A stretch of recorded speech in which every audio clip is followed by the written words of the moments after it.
apakah mungkin penolakan terhadap Injil Barnabas itu sebetulnya karena ada indikasi yang menunjukkan Muhammad yang akan datang setelah Yesus. Kenapa Injil Barnabas itu ditolak? Bukan karena isinya Muhammad atau tidak, menerjemahkan aja orang Kristen kok. Islam kan tinggal enaknya sudah diterjemahkan. Kan jarang yang ngerti bahasa Itali. Yang ngerti bahasa Itali kan pastor-pastor Katolik. Sudah diterjemahkan tinggal baca. Kalau orang Kristen punya niat jahat, nggak perlu dong diterjemahkan. Ngapain diterjemahkan? Itu merugikan kita. Tapi karena semangat keilmuan kita terjemahkan. Sampai penerjemahnya di dalam bahasa Arab pun juga orang Kristen Koptik.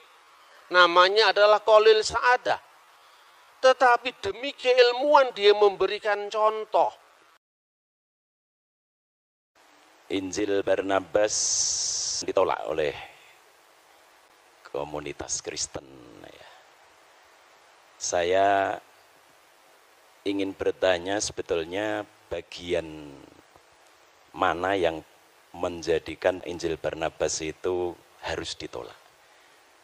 Kalau kesalahan-kesalahan data kecil itu saya kira juga terjadi di dalam Injil-Injil yang lain. Misalnya when down padahal seharusnya when up misalnya.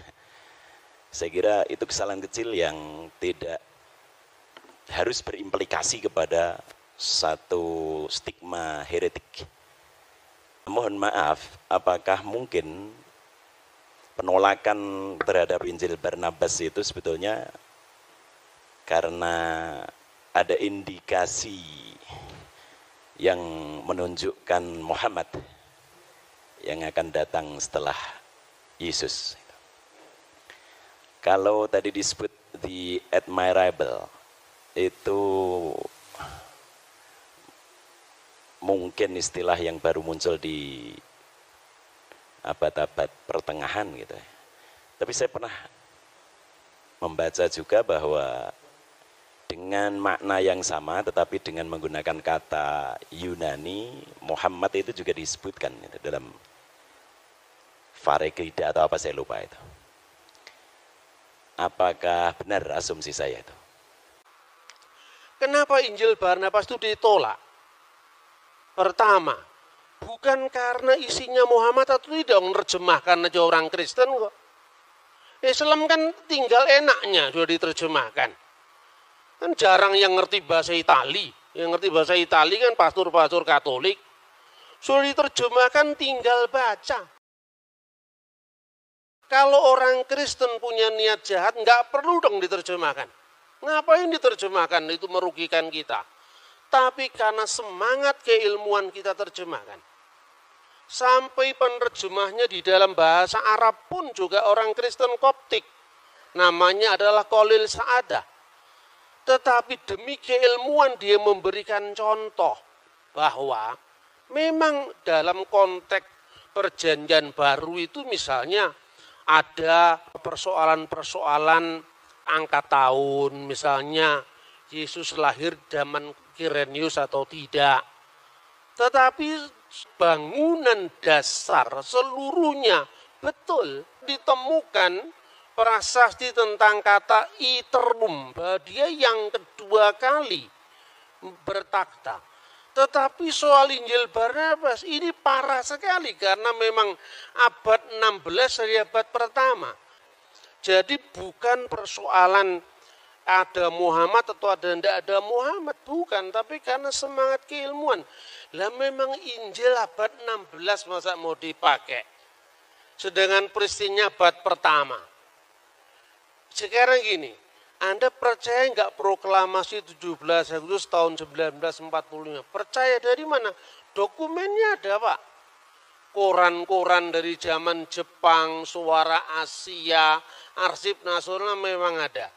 Kemudian kira-kira ratusan tahun kemudian orang mengatakan, loh kenapa informasi saya nggak diterima?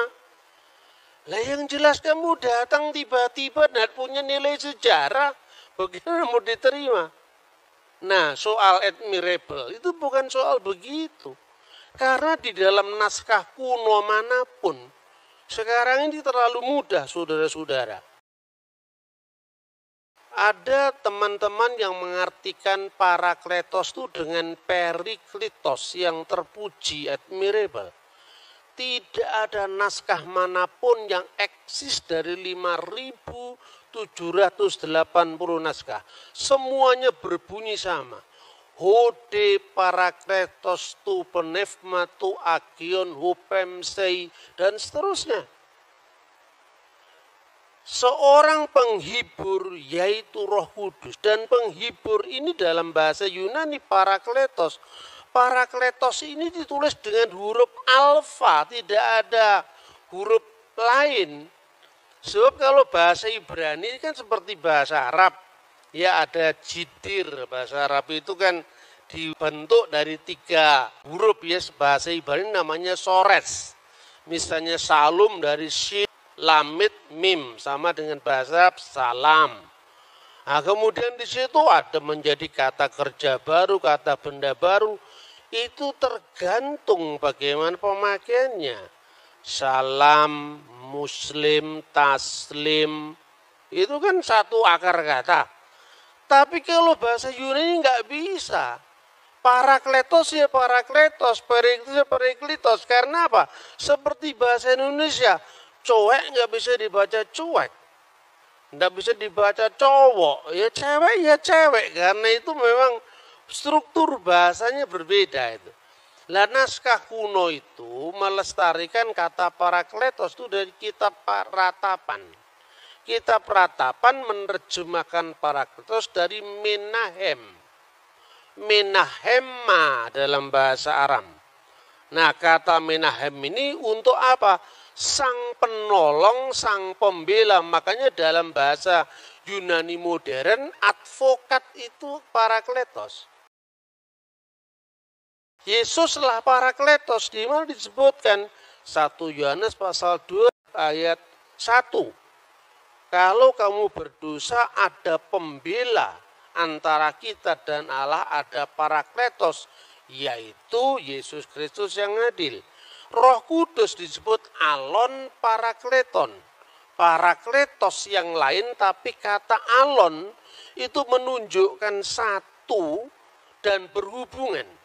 Sementara kata uteros itu lain bertentangan. Misalnya, lo yihye Elohim akhirim alfanai. Jangan ada Elohim lain, ilah-ilah lain di hadapan hadiratku, misalnya. Di Kalok 10 perintah Allah. Itu disebut theoi uteroi, ilah-ilah yang lain. Odeis theos uteros. Jangan ada ilah yang lain. Uteros itu lain bertentangan.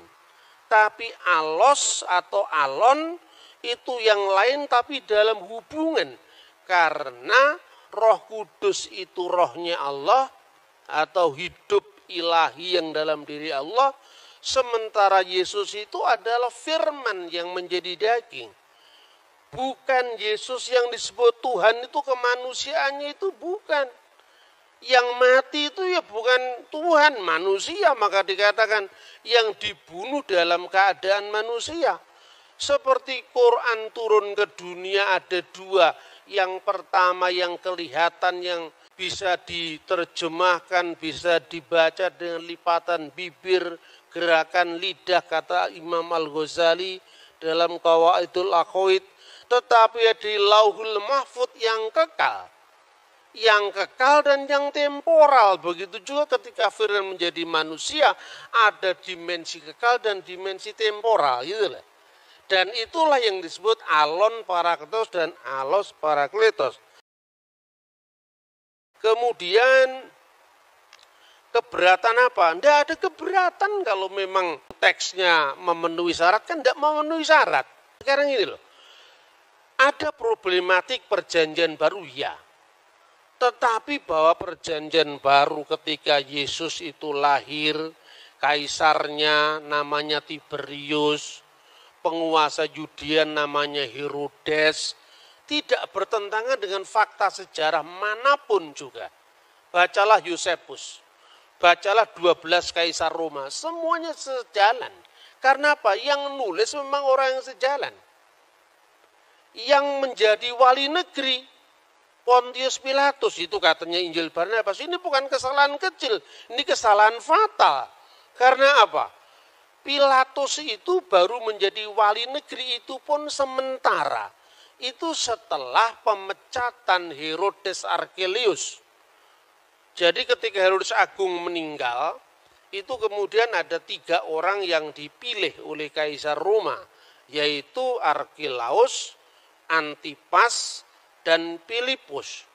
Karena Archelaus ini ambisinya terlalu tinggi untuk menguasai kota suci waktu itu, tanah Israel waktu itu, dipecat. Sensus yang pertama ditulis Injil Lukas masa Kirenius itu sensus Pax Romana, kesatuan Romawi. Sensus yang kedua juga ditulis di dalam Kisah Kisah Rasul pasal 5. Itu sensus untuk apa? Melacak sisa-sisa pengaruh kejahatan Archelaus. Dalam rangka menyelamatkan jajahannya Roma, maka kemudian Kaisar Tiberius mengangkat Pilatus. Dan itu tidak hanya ditutup perjanjian baru. Untuk mengatakan seperti itu, tidak usah dibaca perjanjian, tutup saja Injil. Baca Yosefus, itu clear sejarah itu. Lah Injil Barnabas satu pun nggak ada yang masuk itu. Bagaimana tahun Yobel dikatakan 100 tahun itu kebangetan itu. Kalau ada orang yang masih membela dengan nada yang sangat apologetik. Mungkin kata 100 itu karena kaburnya antara huruf L dengan huruf C.